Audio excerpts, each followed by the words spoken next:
That was U.S. President Barack Obama on the BP oil spill still gushing into the Gulf of Mexico. You're watching Dubai Tonight, and we're changing track now from politics to the environment. The Gulf of Mexico has felt the media's glare for more than a month.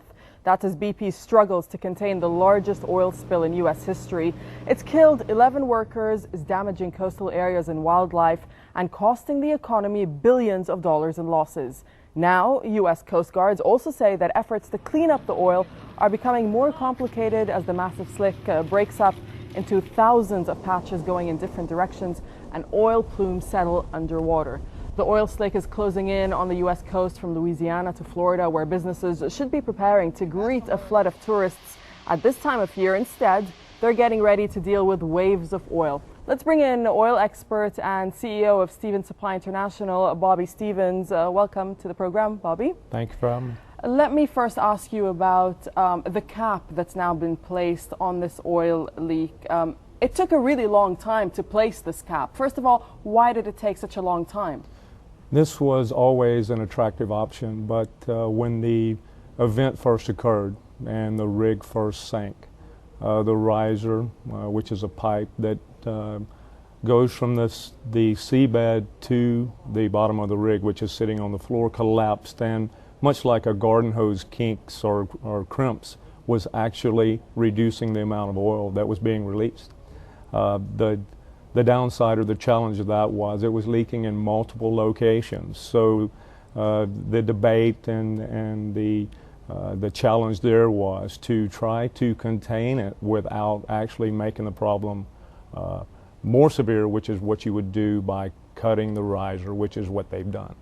They are recovering more oil, but it's come at a trade-off. Well, okay, they are recovering more oil, but the leak still hasn't stopped. Now they want to change the cap next month, that is, in July. So why is there such a long wait? Well, this is unprecedented. This is unprecedented what they're confronted with, and these are engineering challenges that can only be compared to the space program.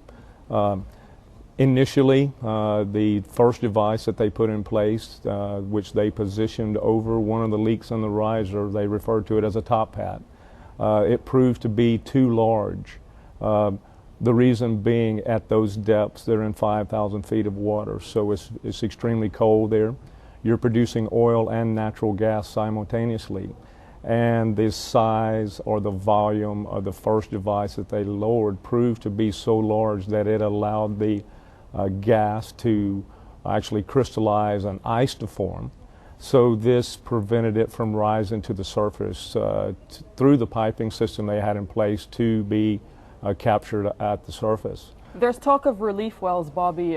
Is the solution relief wells? It's the only true and real solution, and this would have been done irregardless of any success that they would have had. Any of these other attempts that have been made since the event have been just stopgap or temporary measures until a relief well could be drilled, and this is the only sure way to put an end to it. You know, Bobby, it's quite frightening that with all the technology that we have nowadays that they're still not able to contain this oil leak. What will happen to all of the oil in the water that's currently in the water? Is it all going to wash ashore, further damaging the coastal areas and, you know, robbing fishermen off their sources of income? Well, that's what's going on at the moment, and not all of it. And you know, an oceanographer would be the person to speak to about that. But it's all about the current. Obviously, it's continuing on. There's unconfirmed reports that there's some massive plumes that are being obviously directed by the current. So actually, they've been very fortunate in the amount of oil that has come on shore, considering the magnitude and the volume of that has been released. It's still there. Is there concern over hurricane season?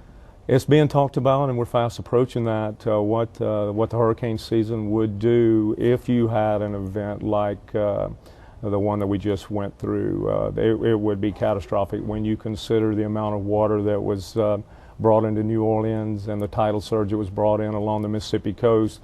It was bad enough in its own, but if you mix a few million barrels of oil in that, then you've really got trouble. In addition to that, obviously all operations as far as the relief well and any others would have to cease. They wouldn't be able to drill or operate in those conditions. So it is a concern but I'm confident that it'll be brought to closure before that. Bobby, there's a lot of anger, to say the least, towards BP, of course, you know, from President Barack Obama as well. Why is BP still in charge of the cleanup of this when they created the mess to begin with? Well, you know, you don't want to single anyone out. BP was the operator. It was their well, and it did happen on their watch. But again, you have to appreciate the challenges that are incurred when you're drilling in these environments. This is a cutting edge of technology in the drilling industry. We've been drilling on land since the late 1800s, but deep water really came of age in the 1990s. The first deep water well was drilled in 1966, and it was very sporadic after that. But there's been a big push since that time. It's very common now, and it's the most promising aspect of the industry. As far as why BP, why are they still in charge? In all honesty, they're doing everything that can be done. The best minds in the business are working on this. What will the industry learn from this in terms of drilling deep water, drilling offshore? Well, we see President Barack Obama even saying that we need to move away from our dependence on fossil fuels. Well, that's always been a concern. The United States consumes a quarter of all the oil produced in the world every day. They only produce about 5 million barrels a day, yet they consume in excess of 20. So the States is heavily dependent on foreign imports.